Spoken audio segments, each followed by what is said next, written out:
In this video, we're going to look at a reaction called oxymercuration. It solves the rearrangement problem. Remember the rearrangement problem? Here we have the acid catalyzed addition to water. We're in Oscar syn, so we can let Oscar do the reaction. What does it give you? It gives you the tertiary alcohol because there's a hydride shift. Now, you don't always want this. You'd like to just be able to add the water and get the compound without the rearrangement if you're doing a synthesis. Well, is there a way around this? Well, yes, there is. And it's using a reagent which we can find on the Oscar syn menu over here. Mercury acetate, step 1, borohydride, step 2. Let's choose this reagent and apply it. What do we get? Well, we get the alcohol, which does not have the rearrangement. So something really weird is going on here using mercury. Mercury, of course, is a metal and it acts as an acid. In fact, it's taking the place of the proton here. Water's not even listed in the reagents, but it's the solvent for the mercury acetate. So let's go over to Oscar Sketch and see how this works. So go home, go back to Oscar Sketch Plus, and I've loaded it up here already. So here's our alkene, here's our mercury acetate. The mercury is going to serve as the acid. So what's going to happen is the double bond is going to attack the mercury, and it's going to kick one of those acetates out. Doesn't matter which one. And then what we're going to get, let me draw this, is we bring the double bond over, the alkene over here. The double bond is going to bond directly to the mercury. Now to get a mercury in here, you type Hg into the other box. Click on other. So here's our mercury, okay, and it's still bound to one of the acetates. Got to draw an acetate in here.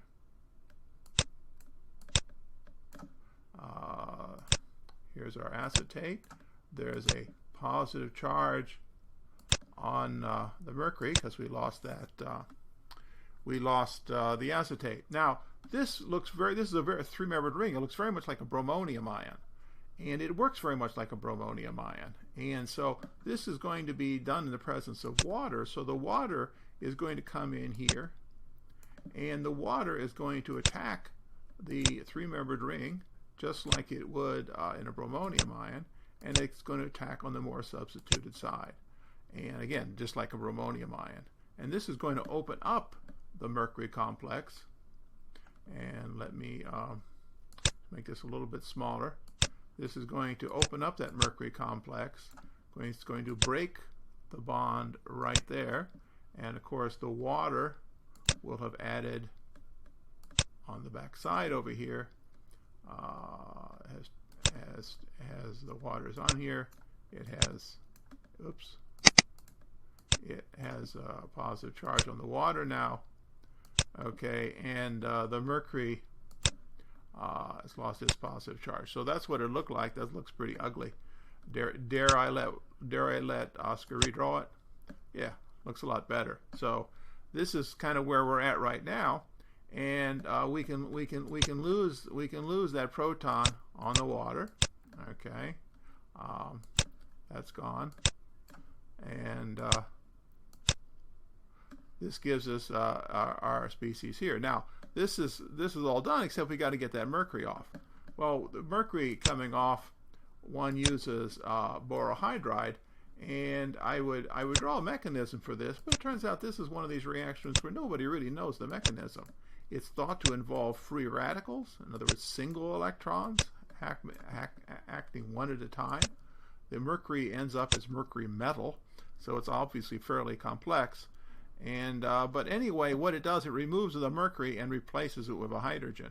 It also loses stereochemistry at this carbon. This has got CH2, so it wouldn't have stereochemistry. But if you were in a ring or something, you lose your stereochemistry.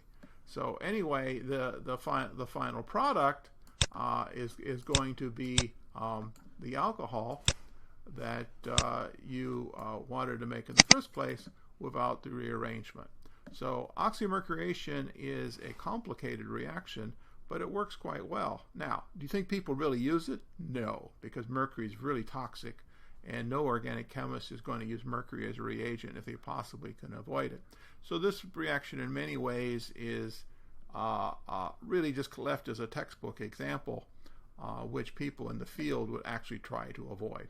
But nevertheless, for teaching purposes, it gives you an important principle of how you can get away with avoiding the rearrangements.